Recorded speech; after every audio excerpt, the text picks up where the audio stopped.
Hey, Tom here. So, listen, we're going to talk about real estate configurations.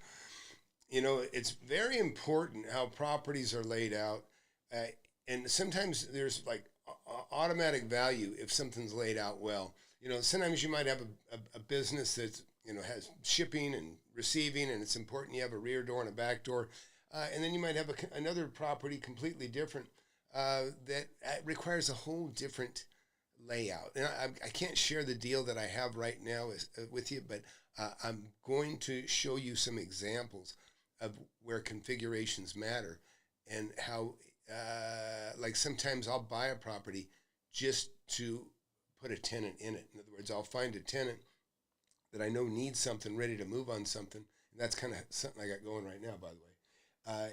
And then I'll buy a property and I'll just stay in touch, right? And then I get it closed, and I'll say, okay, we'll check it out. And they're like, oh yeah, this is great. I might even show them before I close the deal, if depending on how badly I need them, for the deal to make sense or go through. So look, if you just got here, look, I've got a webinar tomorrow night, 7 p.m. Central. Urge you to get in there and watch it. And we're gonna get back and we'll go through some of this stuff.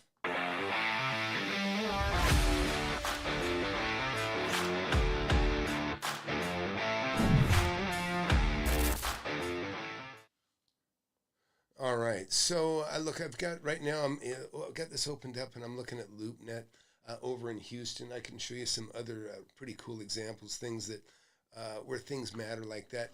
But real quick, look. Let me just show you something. This comes to mind. I was actually looking at buying the Garden.com building. Garden.com went belly up a long time ago. So let me get over into my little area. In fact, I'll show you a building I bought really close to Garden.com.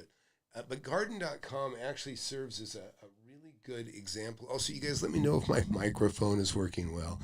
I'm trying to make it work better. I got some complaints yesterday. So please comment right away, somebody in the chat. Let me know that you can hear me okay, or I think you can. Anyways, but a lot of interesting stuff. That can make or break. Sometimes, a property can be very unfriendly, dependent on what it is you want to do. And I'll give you some examples of that too. I've got a couple notes written down here. Let me see. I've got the Garden.com building. I've got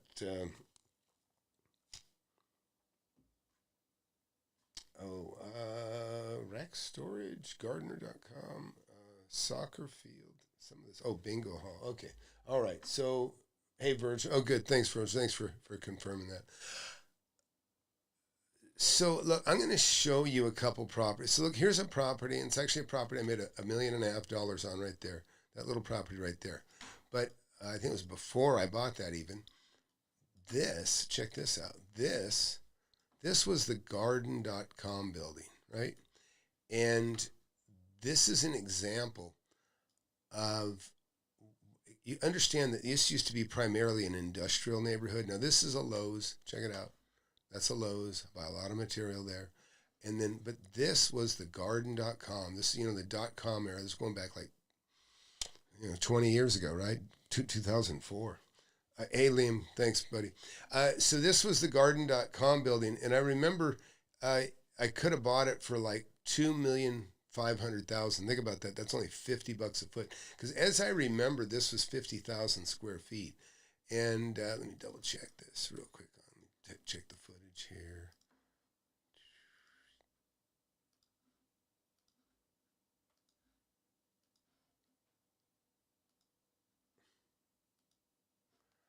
And let's see here.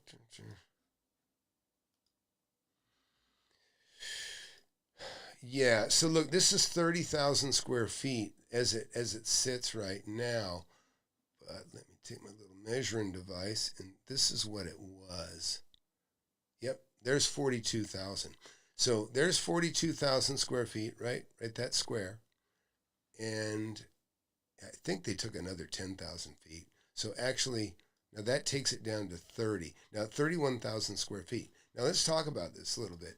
So I bring this out here, and now what do I got? Let's make this 50,000 square feet. That's probably damn near what it was. Okay, that's 60,000. Yeah, so I think the building, and you know what? There's some cool features here. I can show you some. So anyhow, there's 57. So right there, there's about 50,000 square feet roughly, what you see right there inside that little faded area.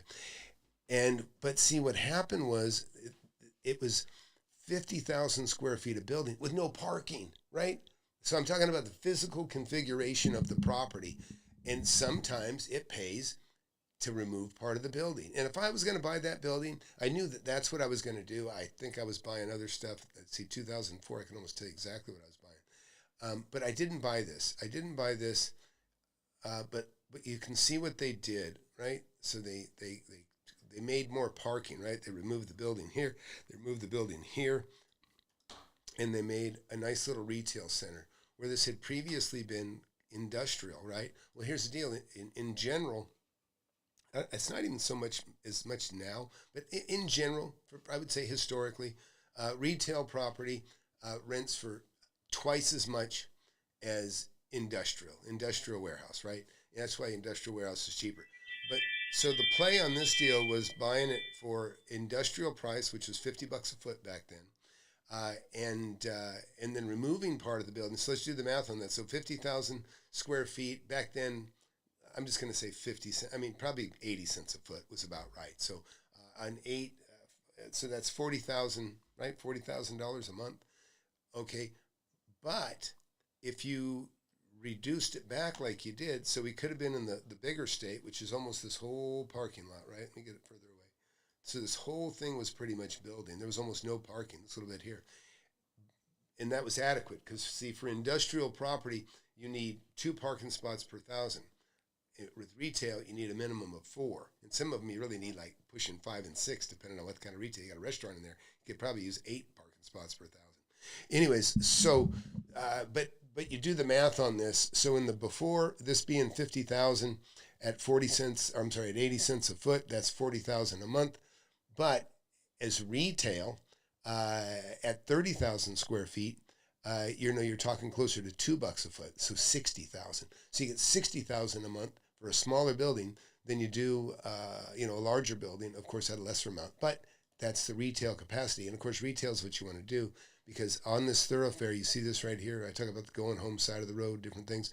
This really doesn't apply to either, but this is when you come in here, everybody drives by this little retail center to what? Get to Lowe's. It's a big deal. That's the draw. That's the big anchor, right? It looks like you have an anchor that you're not even paying for because it's not a part of this project here. So, hey, Chris, good to see you in here. Chris Parker. Actually, Chris has actually he just got a real nice deal.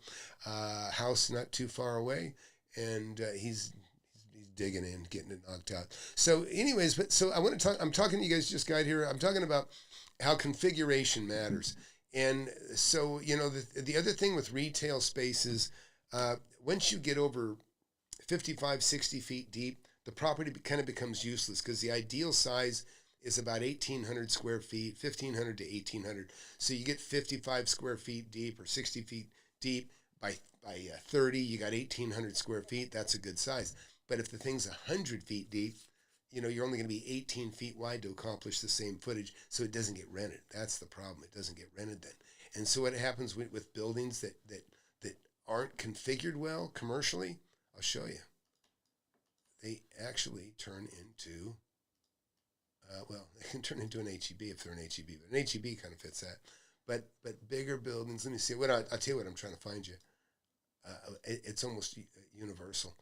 Whenever you got a building that's extra deep, it can turn into, it can be a Dollar Tree, but again, you don't get quite as much per foot. It'll be a gym, a Gold's Gym, that can happen.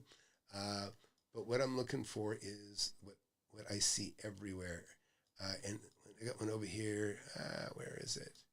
Anyways, bingo halls, right? Bingo halls.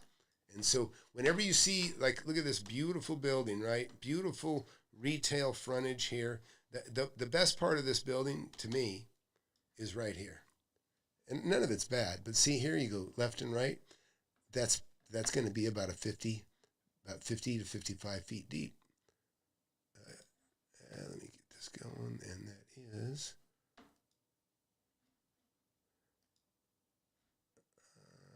And there you go. Actually, that includes the awning.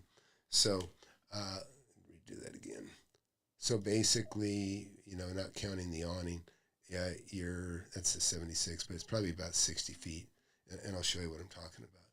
See up underneath there? See how there's a big overhang?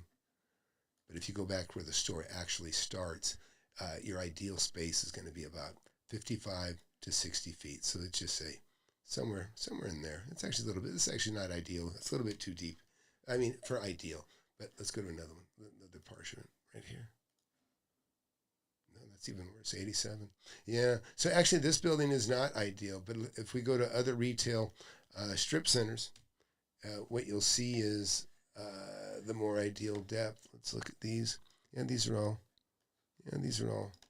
pretty regular. So let's take a look here. That's the overhang there. So start about right there. And there you go. There's 64 feet. So anyways, but because if they're too deep, like here's another one, it's actually much less. Again, sometimes, even 40 something is all right. Oh, no, that's 60, 65. That's about right. That's about perfect right there. So, but again, that's to have that perfect 1,800 square foot space. And again, when you get real deep like this, it'll start to turn into some things different. What is this? This is like a school. This one here. It's easy here because they've got retail around the side, right? But you get into trouble when you got a big deep space where there really is nowhere to go. They just got to take a big space. This is a big Austin aquarium. This is a big aquarium space here. But what you'll generally see is a bingo hall. It's just almost universal. It happens. In fact, I'll just type in here, bingo hall.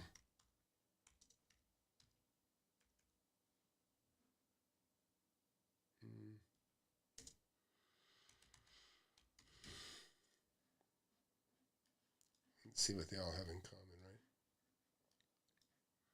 Okay, here's Balcones bingo. See, this is a good example. This is what I was looking for earlier. Oh, it was next to the Dollar Tree. See it? I didn't see it hiding there. But there's the bingo. So look at Balcones bingo.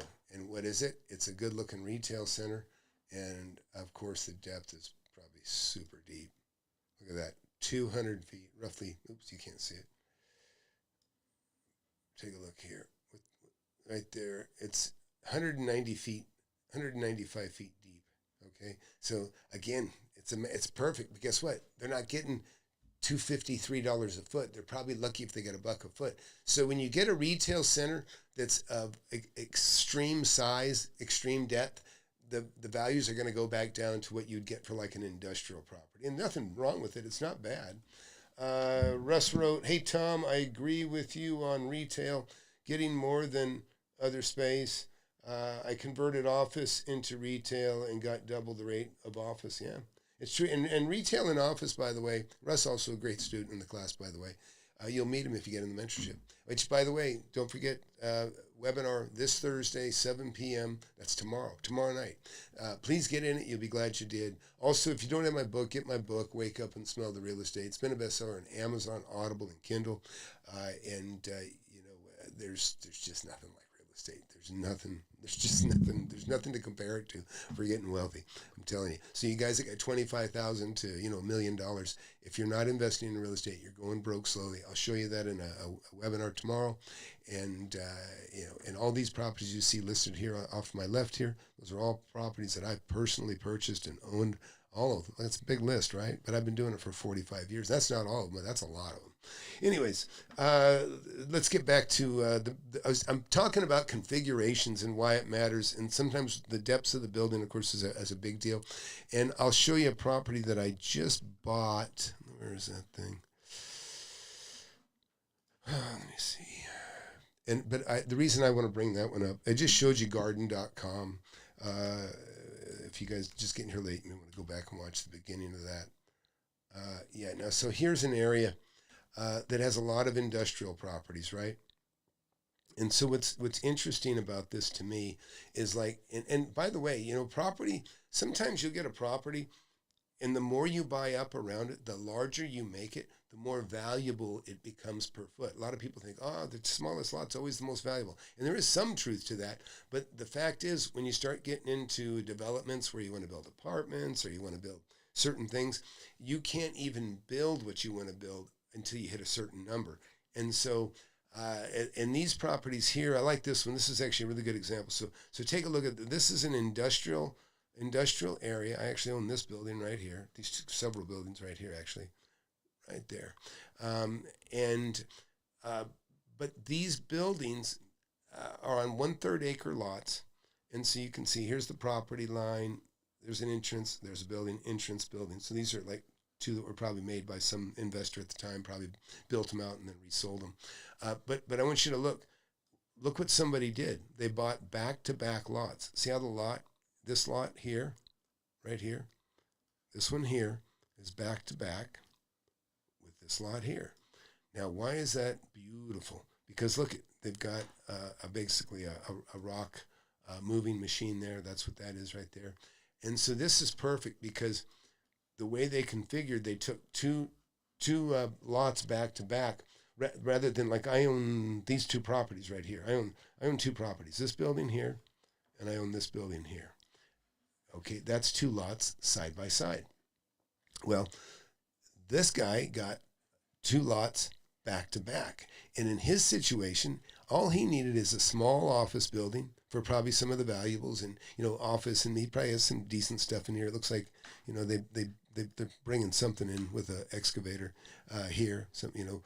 But this is beautiful because what happens is, a diesel drives in one end, right? Like a drive-through. It's like a drive-through, right? Shipping and receiving. Shipping, receiving. It's the one and the same with this. So people come in, truck comes in and delivers, a load of whatever, cut stone or chip stone or, all the different choices of aggregate, different types and maybe different cuts.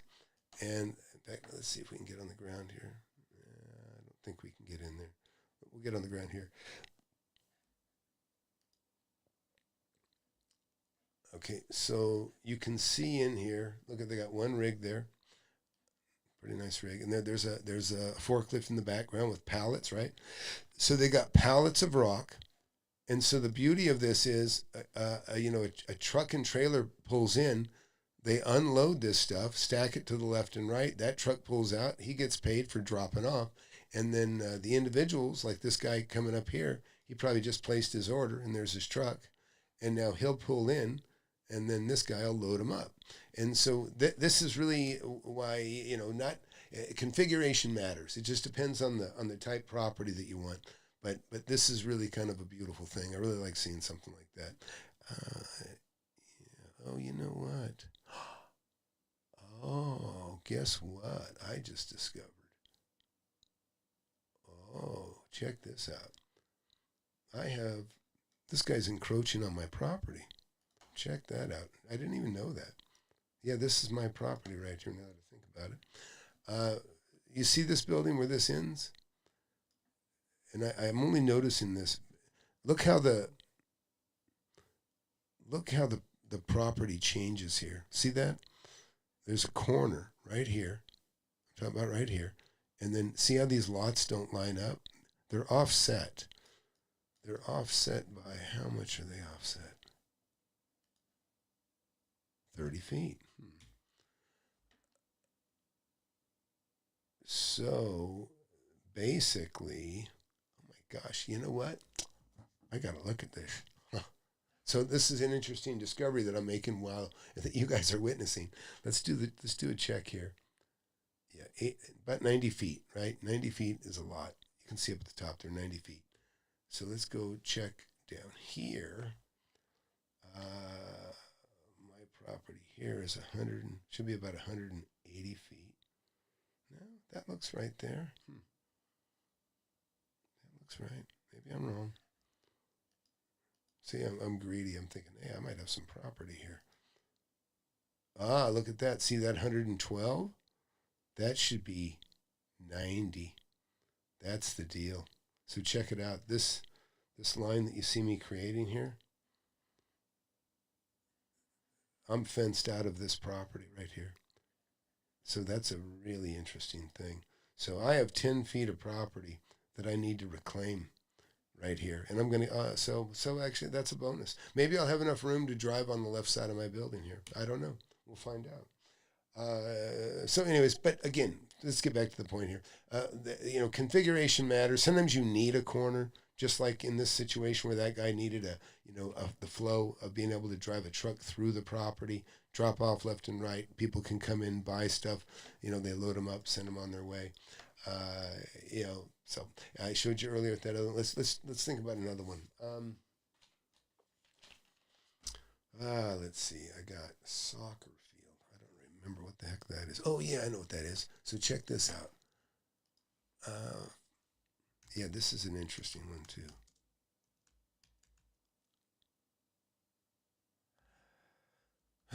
What is it called? FIFA? FIFA?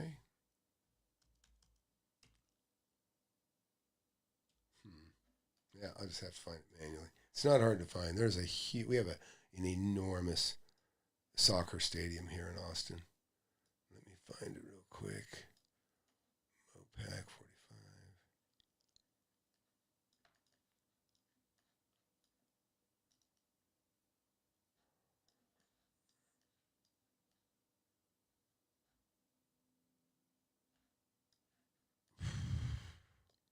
Here it is.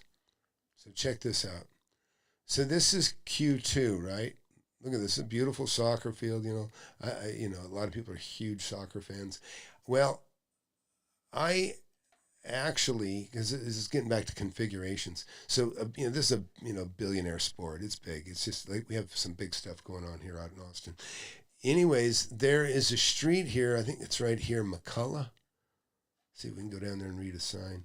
Anyways, I just missed buying this thing. And it was, and I didn't know there was actually at the time there was no intent of putting a soccer field in that I was aware of. This is a long time ago. Yeah, see that? McCalla. I did remember, right? McCalla, McKalla, kind of like my name, McKay. Well, I was looking at buying this property here for $400,000. This little building right here. Okay, it's the last one on the end here. And think about how great that could have been a parking lot. In other words, if I owned that today, if I did own that, I would have just turned it into more parking because that's what they need. As big as the parking is here, it's not enough. People are parking when there's a game here. They park all around the stadium and walk in. So something like that would be that could have been. That's one that got away, right? All this whole green patch of grass here, this little building here, again, this is kind of like location too, right? But how perfect that would have been to have parking across the street.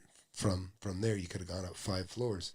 So let's look at some questions here. Andre wrote, Q2 Stadium near the Domain. He knows it. He lives in the area. I'm looking at a retail property that had Kmart as an anchor, but it's mostly vacant. Would you split it up into 4 or 5 smaller spaces?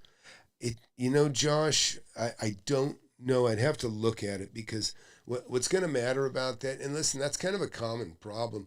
You got all these malls. We got a lot of malls that have closed up, and it's like, what do you do with a mall, right? They're connected to each other. They have tons of parking. That's the good thing about them, but they don't always have a front and rear entrance.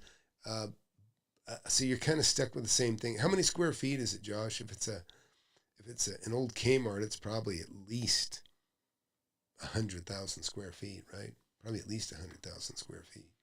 So that, again, this goes back to the configurations thing that I'm talking about.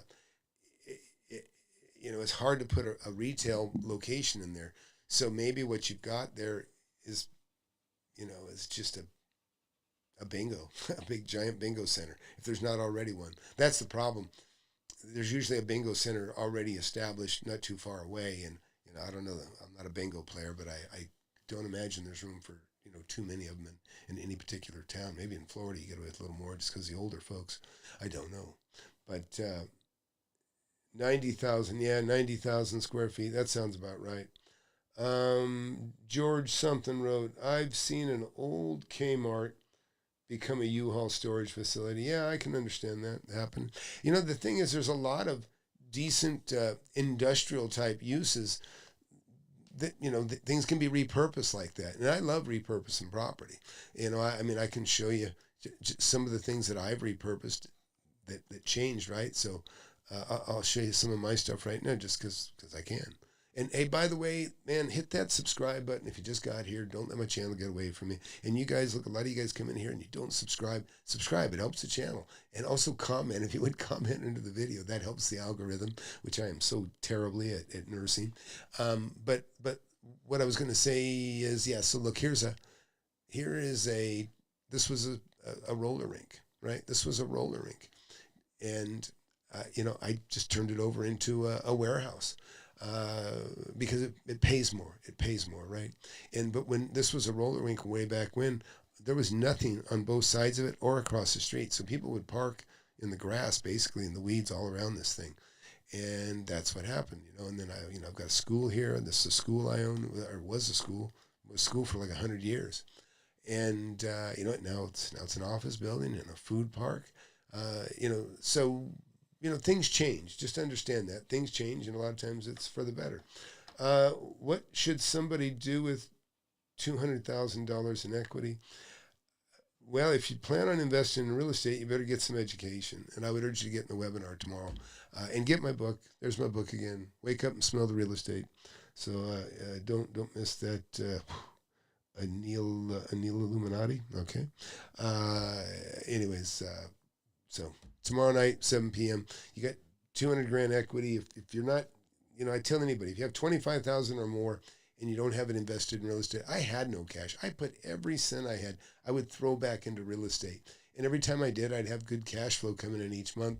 You know, once in a while you suffer a vacancy, maybe hurts you a little bit, but overall, I've never filed bankruptcy. I've done nothing but just massively built my portfolio as fast as a person could, solo, and that's what I did. Russ wrote, I've seen them, Tom, let's see, getting blurry here. Russ wrote, I've seen them turn them into a church as well as a warehouse.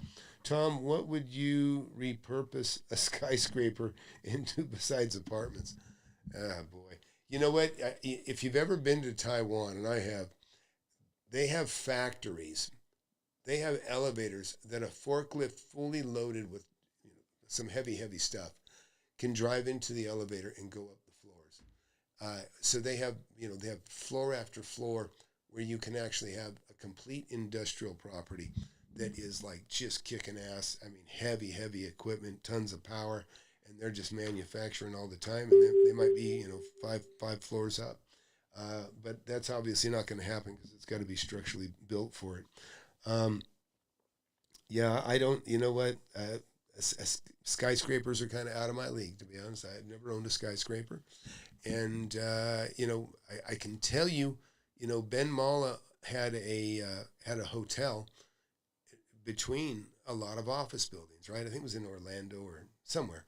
And when I was talking to him about that, what killed him on that was it was COVID. What happened was none of the offices were occupied. So people were no longer flying in from all parts of the country to meet at that local, office because the office was closed. And so what happened? It destroyed his hotel business, right? So his big, beautiful hotel, he had to sell at a loss, and because it was vacant. So again, I like that. I mean, I consider that whole thing was a huge hoax. So a lot of people got hurt unnecessarily, but there's no change in that.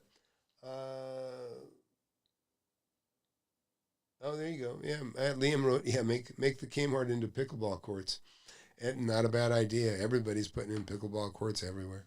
I have a friend of mine just built a hangar, and I hadn't talked to him in a while, but I was told he put a pickleball court inside the hangar. So it's kind of like a big man cave for him. What else can we talk about? What comes to mind, you guys?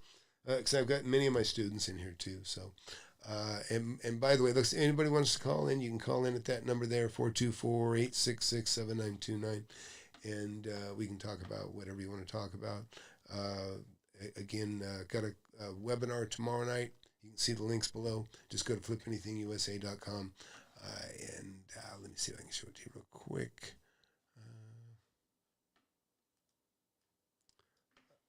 We'll just do this right here.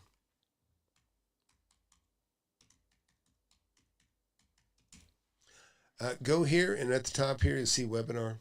I got to bring it down for you. At the top here, you got me cleaned up there in a suit. Right there, webinar. Just click on that, and you got a little tiny form. Fill that out, and you can be talking to me tomorrow night, and I'll show you how I made my first $1 million in real estate when I was in my 20s back in the 80s, and how I've continued to do the same. And I got students in here like Josh and Russ and Rich and Liam that are getting rich at a much faster pace than I did, because mentorship really helps. It's a big deal. So and they'll tell you. Anyways, what else can we talk about? So Russ, you're fully rented. Russ actually is a knockout student. He's got about 80,000 square feet now of maybe, unless it's more, of commercial property. And he didn't own any when he got in the class. Now here we are 5 years later, and he's a multi-millionaire just in those real estate investments alone that he made in commercial retail space. So congrats on that again, Russ. It's very cool, very motivational for the whole class to see you do so well, as well as other people in the class. Chris is also no slouch that's in here. Liam actually got his first retail center. That's kind of the progression, by the way. Students flip and make money on land. That's why I call it Flip Anything USA. We flip and make our money on houses and individual properties, and then we roll those into bigger assets. Just like I just sold a couple of houses and rolled them into this place I made $1 million on 2 weeks ago, and then that's it's not that hard. It's you need to know what you need to do. You just got to know what to do, and it's definitely a teachable skill, as by their success would show. Anyways, somebody help me out here. What else do you want to do? What can we do? I'm running out of examples here. Okay, soccer field. Why do I have soccer field in my head? They actually have indoor soccer too, by the way. You could do indoor soccer in some of those buildings if the ceiling height is high enough.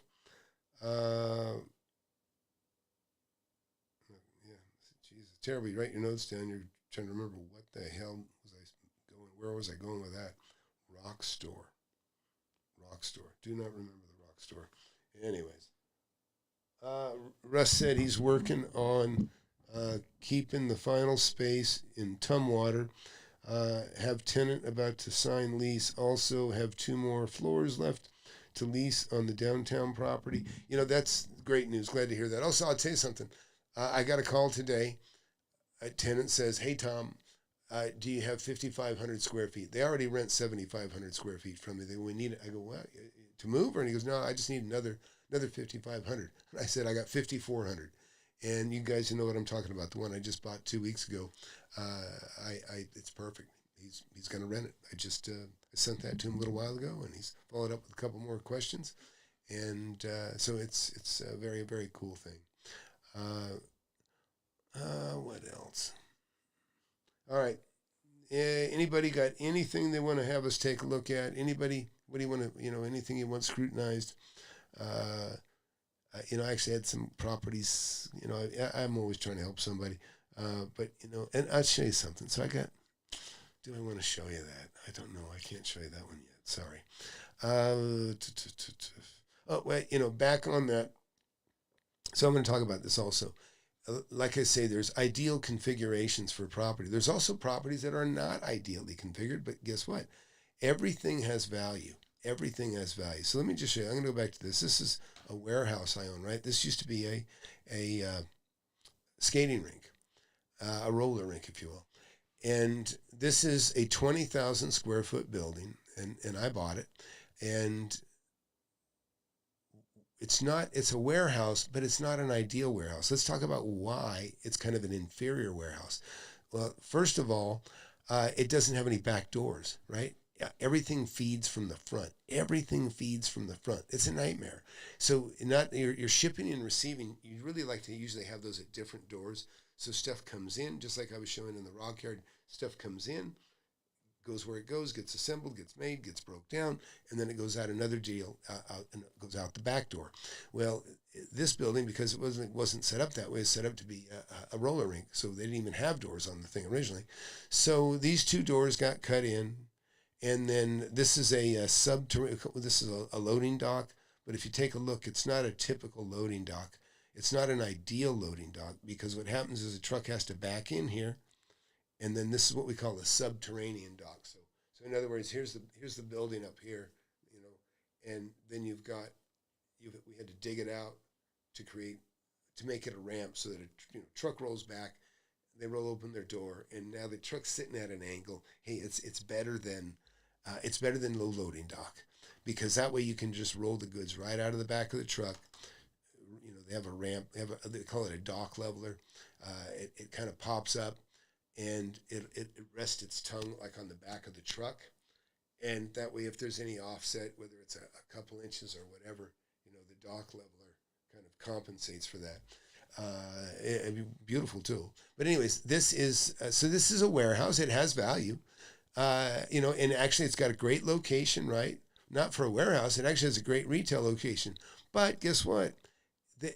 It dictates a warehouse type tenant, which means the numbers are going to be lower, because it doesn't support retail. The parking is not sufficient for retail. It's way too big of a building for the retail.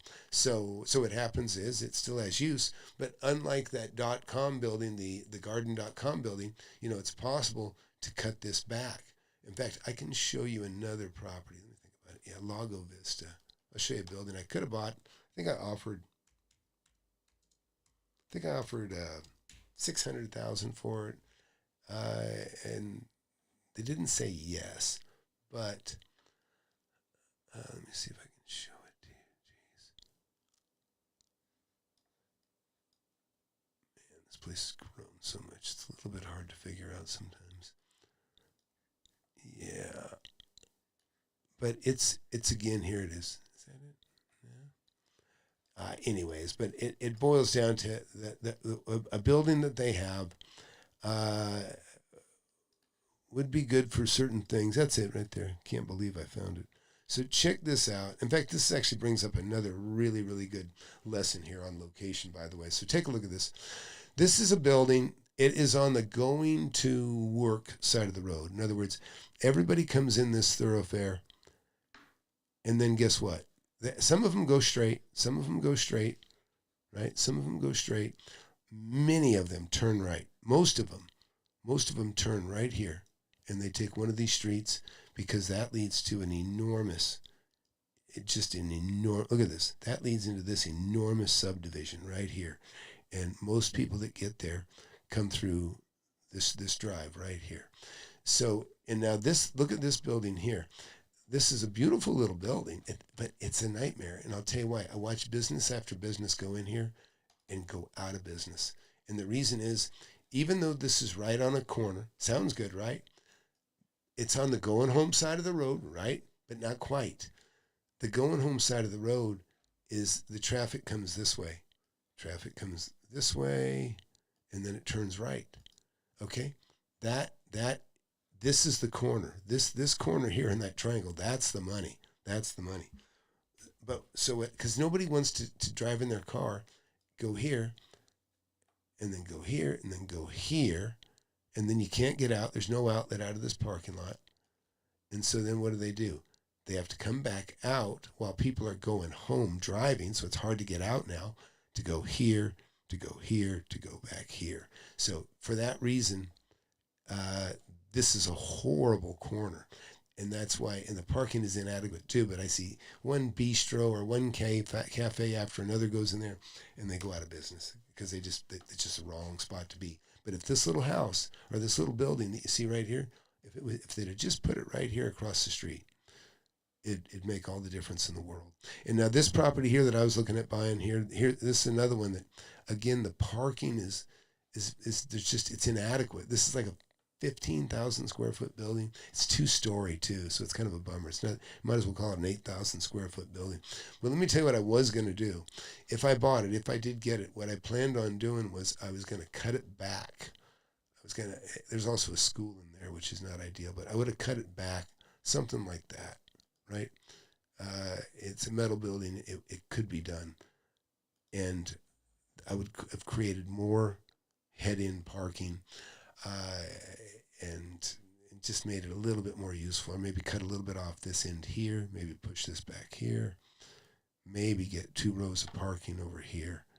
And, it would be a smaller building, but it would be worth more. But the other thing that's wrong with this building is where I was going with this from the very beginning, is that 90% of the traffic, it comes up the street here and it turns right? So this doesn't even get bypassed. They get, it's not on the track. And again, nobody wants to go straight this way and then go in here to go in here. And then and then they have to try to hassle to get across the street here where there's no signal, and there's all this going home flow. So again, traffic man. On the other end of this too, by the way, this is because there's a building here that I really liked. This is I like the building, but the corner's the wrong corner. Let's talk about this again. This building, we'll take. So look at this is. This is a beautiful store right here. And this is near my lake house that I go to quite often. So you got a Walgreens here, you got a grocery store here, you got barbecue and burgers and an Ace Hardware and different things all right here. So this is really a nice anchor tenant to have the grocery store, and then you get your drugs here, from the pharmacy. And then, but this little building here is it's in a terrible location because it's on the going to work side of road. And again, so you can stop in here, and you can get back out here, I guess, if maybe put a McDonald's there or something to catch breakfast on the way out. But that's not. And there was a nice little breakfast place in there one time. But again, it's a nightmare because being across the street, Walgreens knows what they're doing. That's why there's a Walgreens there, or CVS. And this grocery store, that's why they're there. It's easy to come in here, drive in, get your stuff, and head on your way. In other words, there's no fight to get back on the road. Where this thing here, it would be awkward to turn left from this lane in here. It's circuitous traffic way to drive around to get back on the road and get back where you want to go. So, anyways, enough on that. Let's see. Anybody want to talk about anything else? Remember, you got a phone number up there you can call. And let's see. Russ wrote, what about instead of cutting the building back, just make more park? There's no land, Russ. That's the problem. There's no land. So Russ is that's the problem exactly. Russ was saying, why not? Let me get to that property again. If I can find the damn thing, it's back here.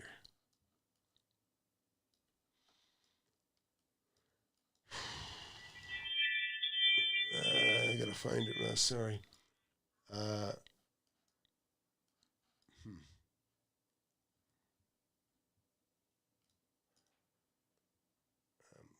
losing my way here. Here it is.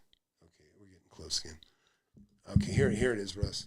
Yeah. So the problem, Russ, is this. There is no land in the back. There is no land. In fact, I can tell you, there's a daycare center in here. Take a look here. Yeah, I wish it was that simple. So let's go down here and look at it down here. By the way, those of you guys watching, this is really a lot of the way we tackle problems in the class. See, that's the property line right here. This fence. It's probably a perfect spot for a little daycare. But the problem is it just doesn't lend itself to much of anything else. It really, you could just cut this building in half. That's kind of would have been the best thing. And then the parking would have been, it didn't quite have the parking to serve retail either. So, but by cutting the property back here and there, it would have, and you get more per foot, but it still has value, right? They're not probably getting a premium for it from the daycare, but they're getting something. That's why I say there is no bad real estate. There's just bad deals. As long as you don't make a bad deal, then anything can be good. You can rent a property that you go, gee, if I had parking, this would rent for, whatever, $3 a foot per month. But you don't have it. But you get it, so you get 80 cents a foot for it per month. Well, that's okay, because maybe you only paid $50 a foot for the building. So it pencils, is my point. What else here? Liam wrote, "I now have a commercial strip center." Yeah, Liam's he's in the club now. I love it. Liam's in the class, by the way, folks, and he's following the same. He's doing the same thing.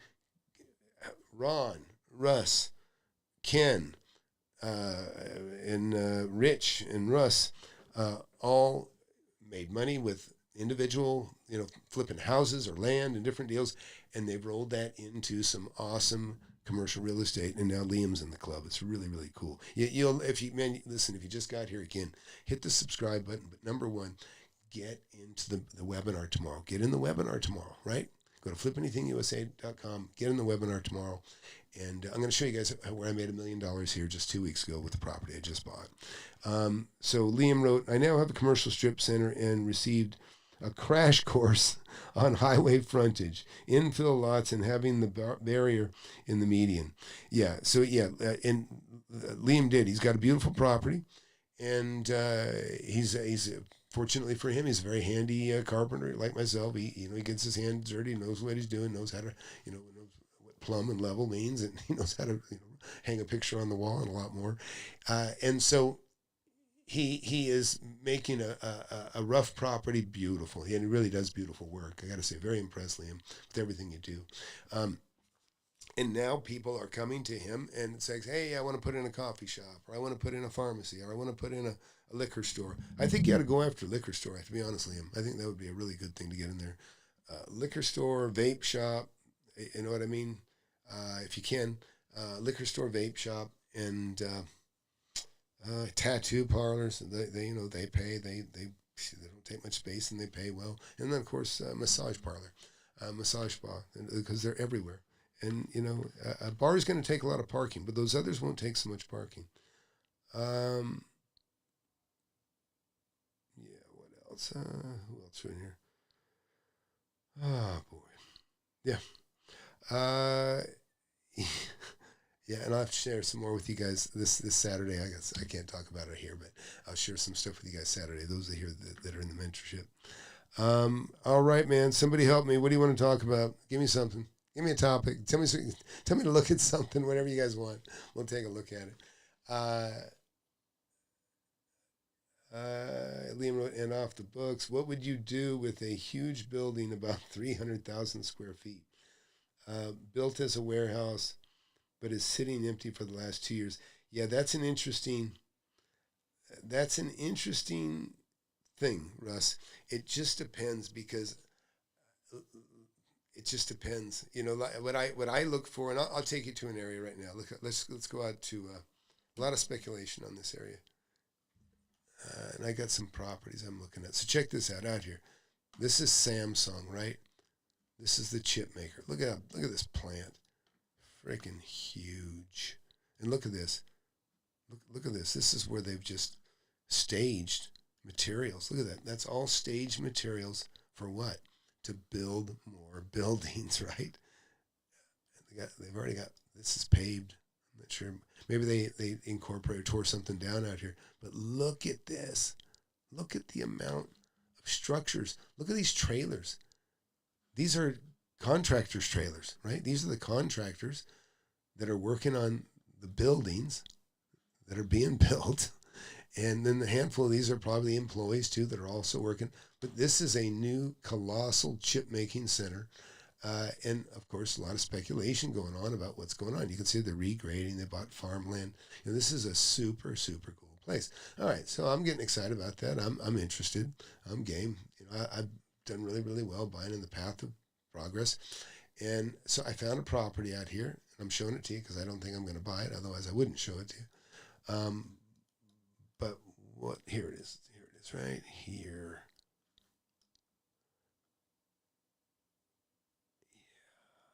Yeah, so here's Samsung. So you pass Samsung. Here's the first problem. This is a little bit remote, Taylor, right? This is technically in Taylor, but it's on the going home side of Taylor, right? In other words, I don't expect all the jobs for Samsung to be in Taylor, but for every whatever million square feet they build of Samsung, supposedly, I don't know the exact formula, But supposedly you'll need at least that, another 1,000,000 square feet for subcontractors and trades, people to do the powder coating of their parts. So I'm like, okay, I'm in. I'll get some property and I'll rent to the subcontractors that do work for Samsung. Well, here's the problem with the property that I found, and I still tried to buy it. But again, this also goes to Russ's deal. This is about 50,000 square feet. There's about 10,000 square feet back here. There's back here, this is like another 40,000. And these are like, it kind of looks like a building, kind of looks like an old Western town, right? And I love this, by the way. This is something I see a lot of. This is an interesting occurrence. What happens usually, you'll see, when you see something like this, looks like a centipede, right? In other words, there's a building. Then they built another building above my head. Then they built this building with the red roof. Then business got good and they built another building. Then business kept growing. They built another building. This time they did a Quonset hut. Then they built another building here. Maybe needed more office or something specific. And then they added another building here. So look at this is one block. This is a street corner here. And this is a street corner here. And so this is nothing but building. And so the only way to come in here is come around the back and park in the back. It's not ideal, like I said, for delivering, right? You got this door here, and these are individual buildings. These could each be a separate rental, and that's kind of what I was angling for. Now, if I'm buying it cheap enough, it doesn't matter. They all have doors in the back. They have doors in the back, so you can take, like I say, I just showed you a beautiful building. I keep renting all year long that has only access on one side. Think about that. I have a building that has only access on one side. I have to fight the frickin' appraisers on this every year. And every year I win because they don't know what the hell they're doing down at the tax assessor's office. But that's government bureaucracy. You get a bunch of people that don't know shit, or they're guided by rules that are ridiculous. So anyways, but this is one that, again, a lot of square footage, Russ, right? A lot of square footage. And a lot of power too. It's got a lot of power, 3-phase. It's got a lot of great stuff when it comes to power, but it's kind of a nightmare too. And by the way, everything leaks between every building. The way they're pushed together, they got an angle roof going into a wall, 2 angles running into a gutter. These are kind of nightmare. Then completely different kind of roof here tied to a metal building. But again, do I want to buy it? Yeah, I made several offers on it, but I got to get it cheap. I have to get it cheap because I'm not going to be able to rent it. I'm going to have to rent it cheap. Now, why am I going to have to rent it cheap? Because whoever I try to get here, I'll be competing with newer, better stuff that's maybe built over here near Samsung, right? And, because like I say, they're building this enormous plant. They're also going to be building other buildings, and they'll rent stuff out too. So, and I'm on the wrong side of Samsung, right? So I would love to have this building, this stuff that you see right here, that looks like it. That's right. It's this one here. But where do I want it? I really want it. I want it over here.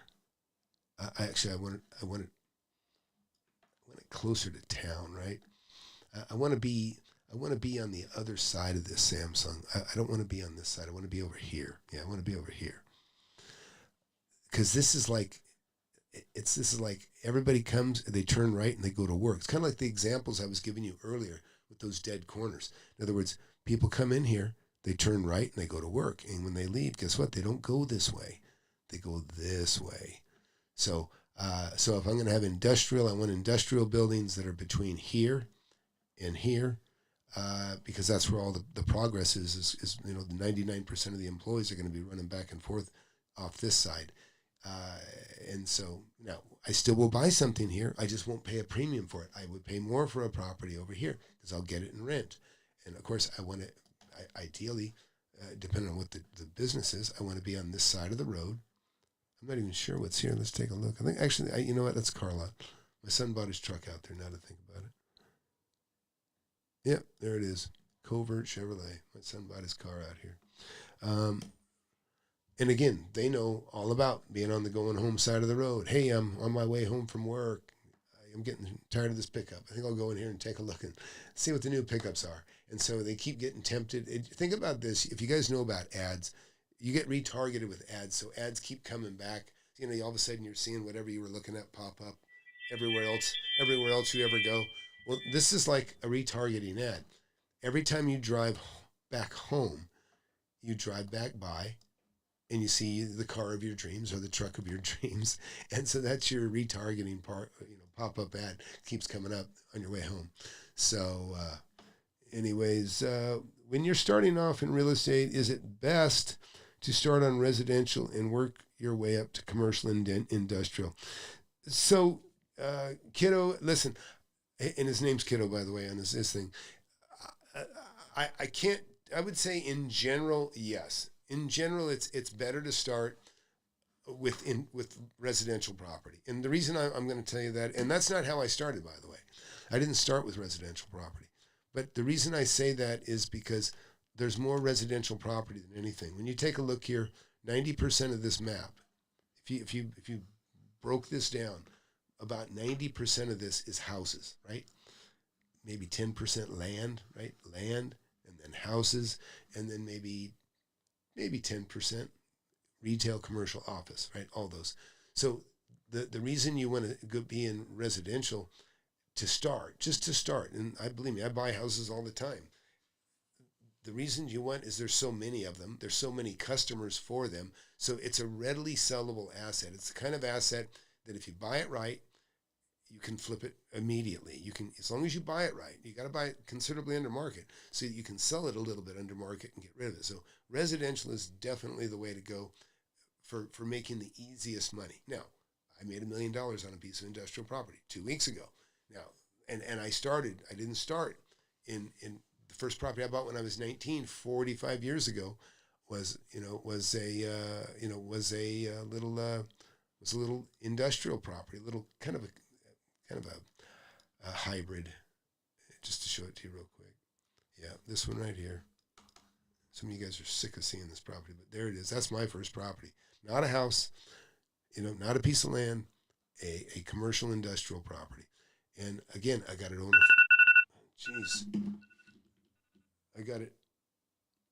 owner financed, and I guess I'm supposed to be doing something right now. I'm going to figure out what that is. But I got it owner financed. And so again, back to what I said earlier, there is no bad real estate. There's just bad deals. You don't make a bad deal, you make money. In that case, I had a great deal on a piece of industrial. I took it. But it could have been a house, could have started just as easily with a house. Russ wrote, so if I understand correctly, you would want the big building warehouse on the side of the going back home. Yeah, it's not so much that, Russ. I don't care, in all honesty. If it's an industrial building, I don't care what side of the road it's on. I really don't. Because if it's an industrial property, it's a place where people go to work for 8 hours. So it doesn't really matter. You drive, you turn right or left. You're there all day. You pull out, you go home. Crossing the street is not going to be an issue. Going home, not a big deal. So it doesn't matter. Now, it would have more options to be retail if it was on the going home side of the road. You know what I mean? Because it's on the going home side of the road. If it was a business that, that catered to, a bar, a restaurant, a grocery store, where do we all do when we are on our way? Hey, can you pick up some milk? Or I'm going to grab some eggs, ran out of eggs. All the different things that, hey, you want to get a drink? Yeah, let's stop on the way home. On the way home, you stop. On the way home, you stop. And so everything that's easier and convenient, like I say, like I tell you in the class, we always try to make it easy for the seller. Make it easy for the seller to sell, and you make it easy for the buyer to buy. You just really want to accommodate people. And that's what business is all about. You're trying to make it easy for the customer, right? And as long as you treat your buyers as customers and your sellers as customers, you'll do well. And so anyways, so you follow me on that, Russ? It doesn't really matter as long as there's for a place to go to work, it doesn't matter really which side it's on. For a place to stop and for business, yeah. My concerns, I do want to be between home and the big manufacturer. In this case, it's Samsung, right? I definitely want to be between home and work. I don't want to be on the outside of work, and I don't want to be on the outside of home because it's just not convenient. It's not a great place to be. Let's go back here. But yeah, so there again, like I said, I want to be over here. I don't want to be past it. I want to be Listen, here's where all the action is, right? Where all my properties are, that's where all the action is. So I want to be between the action of home and the action of work. If I'm up here, I got nothing. I got nothing. I got to have something attractive to bring people out here, because this community can, this community can support some retail stuff, but it doesn't have any of the big box brands. It doesn't have any of the, I haven't seen McDonald's. I haven't seen, a lot of the big companies that you would expect to see, because the town isn't big enough to support it. Although I can tell you the town went from, I think, 12,000 to 17,000 because of the workers that are working here, because of the work it brought here. So that's kind of it on that. So, hey, I want to remind everybody, look, get into my class tomorrow, or get into my webinar tomorrow. Go to FlipAnythingUSA, and, and listen, get your toes in the water. If you're not investing in real estate, you're going broke. You're going broke slowly. If you have cash in the bank, and I dissuade people to get in my class sometimes so they don't have any money. I try to help everybody, so come on in, money or not, come on in. But because I started with no money, so I can't dissuade you from doing that. I don't want to, but I want to tell you, if you want to get in the mentorship, you need money. You got to have at least $25,000, because I don't want people to get in the mentorship all they can do is afford to pay for the teaching. I want you to be able to afford to buy something, because that's what's going to happen. You're going to have the knowledge to make money, and that's what you want.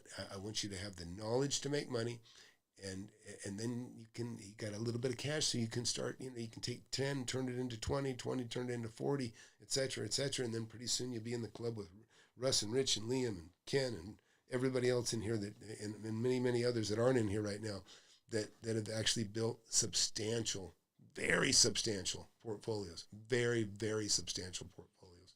I'm talking about I just did this video on Richard Fain yesterday, and what Richard Fain is trying to accomplish, my students have already done. He wanted to get to an 8-figure income. My guys have already made half that, right? They're already halfway to 8 figures, halfway to 10 million. Okay, not all of them, but some of them are, and the other ones are on their way. And so it's a huge deal. It's a huge deal, and it would be sad if you missed out on it, And so that's what I want to tell you. And so I'll plan on seeing you guys tomorrow. And look, I'm going to show you this little clip for 6 seconds. Kind of shows you my history of 40 years. Check this out.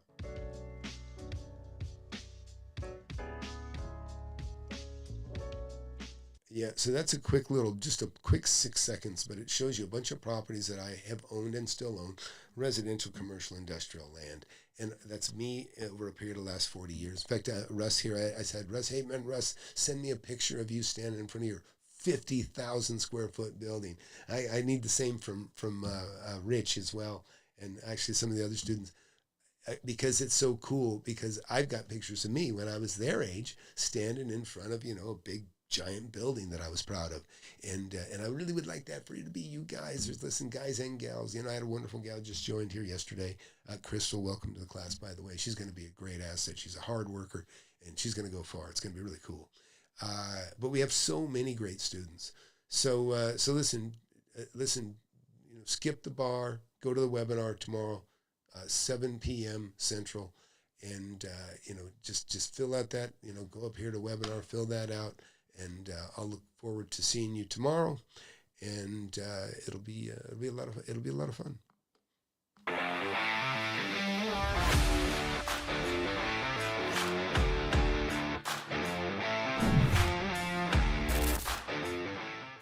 You want to learn how to make millions of dollars in real estate?